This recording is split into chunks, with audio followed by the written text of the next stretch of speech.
आपली पराठी पैसे पांढरी फटक झाली. तुम्ही तर बसचे मला दुसऱ्याच्या वारात पाठवत. शेवंते हे तर लय पांढरी फटक झाली. मला तर वाटू आलं एका याच्यामध्ये सपावते वाटते. तू बसली 10 रुपये किलो नाही लागत. तुमची लैली झाली का आता?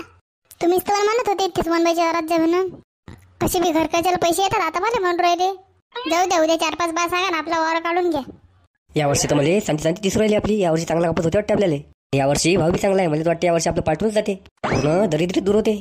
ते तर बरं झालं मी आता भावाचं नाही ऐकलं. तो म्हणे बापू यंदा पराठी पेरू नका, पराठी काही चांगली होत नाही. बस झालं आता तुमचं घराणं लावणं.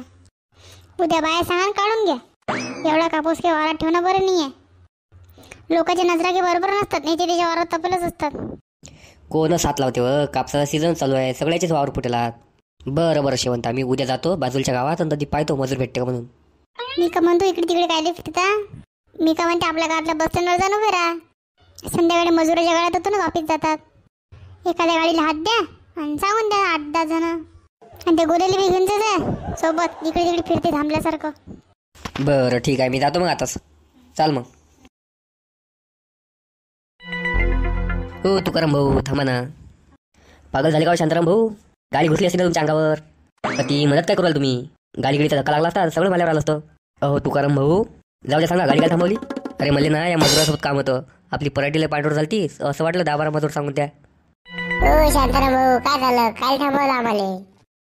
आणि दिवसभर काम करू पुढे पाठ गेली कामातून आणि त्यात तुम्ही उशीर करू राहिले आता.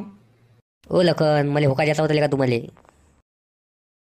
अरे पण शांताराम भाऊ हे वावर उष्ट सोडून तुमच्या वावर देऊ का आम्ही? हेच तर वावर अजून 2-3 दिवस चालते.